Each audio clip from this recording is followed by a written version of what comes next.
año pasado, para las elecciones de autoridades locales, la MOE recibió información de un ciudadano sobre una posible transhumancia. Esta información venía en una caja, más o menos de este tamaño, con aproximadamente 2.500, 3.000 folios escritos a mano.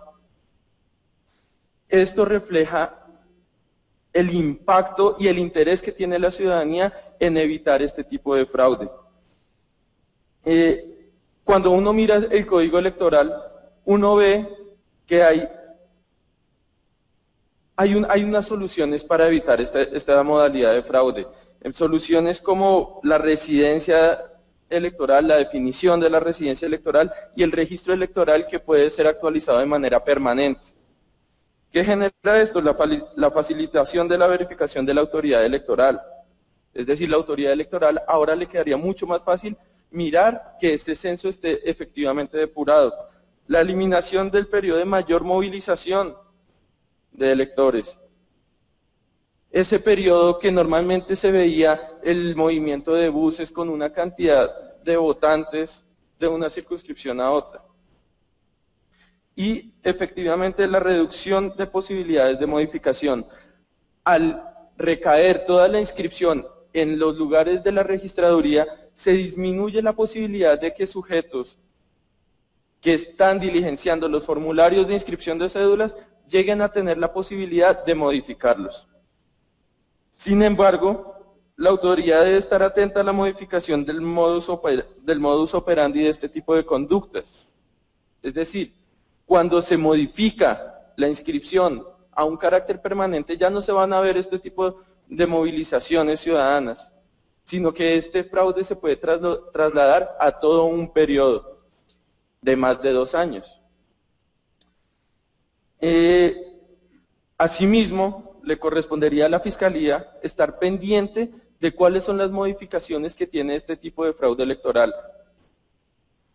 El delito que sancionaría el fraude en la inscripción de cédulas o transhumancia ya no tiene las mismas características y en ese sentido requeriría una modificación del tipo penal. Sin embargo, a este ciudadano que llega con esta impugnación, con toda esta documentación, se le generan unas dificultades. Y es que esa información va a ser muy difícil que el Consejo Nacional Electoral le pueda hacer la verificación. ¿Por qué? Porque es que la propuesta del Código Electoral disminuye el término que tiene el Consejo Nacional Electoral para resolver estas impugnaciones. De 3 a 5 meses que se venía manejando en las últimas elecciones que tenía el Consejo Nacional Electoral para resolverlas, se está pasando a tan solo 15 días. Entonces, surgen las siguientes dos posibilidades: o se le brindan más capacidades al Consejo Nacional Electoral para resolver estas impugnaciones, o se modifican los términos que vienen incluidos en esta norma, para que realmente sean efectivos, y no estemos hablando de que un ciudadano presente una impugnación que no va a poder ser verificada en su totalidad. En un segundo momento, estaríamos hablando de las revocatorias de inscripción de candidatos. Celebramos el hecho de que se amplíe el término para que los partidos puedan modificar las candidaturas. Estamos hablando que hasta un mes antes de la votación.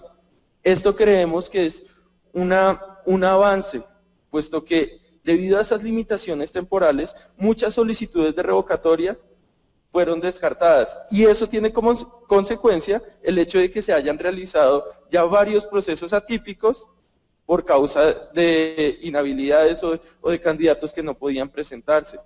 Es decir, desde la misma Constitución se establece que el Consejo Nacional Electoral no debe permitir que candidatos inhabilitados o que no cumplan los requisitos lleguen al mandato o lleguen a ocupar este cargo de elección popular.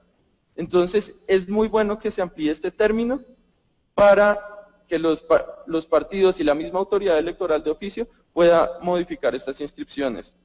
Finalmente, en lo que se hace referencia a la votación electrónica, completamente de acuerdo a la postura que nos trae el doctor Portela de la registraduría, frente a que no estamos hablando de unas máquinas de votación y ya. Estamos hablando de toda la sistematización y modernización de un proceso electoral. Eso es la votación electrónica que necesitamos. Asimismo, quisiera una cosa muy específica que trae el proyecto de código electoral frente a la votación electrónica, y es: Colombia requiere de un comprobante físico de verificación del voto. Esto no está incluido en la norma y creemos que es importante que quede registrado ahí. Y es lo siguiente: un ciudadano cuando vote necesita un comprobante físico para depositarlo en una urna. Esto tiene 3 funciones básicas. Primera, que en caso de que haya una falla técnica por parte de las máquinas, igualmente quede una constancia física de la votación. Segundo, la confianza del electorado. Estamos en un periodo de transición, vamos a cambiar todo un sistema electoral.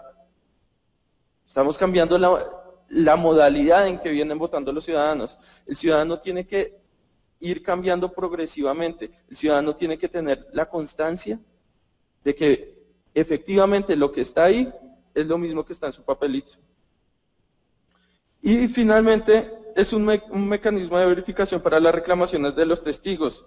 Y así es que se mantiene la figura, así se garantiza la figura del testigo electoral.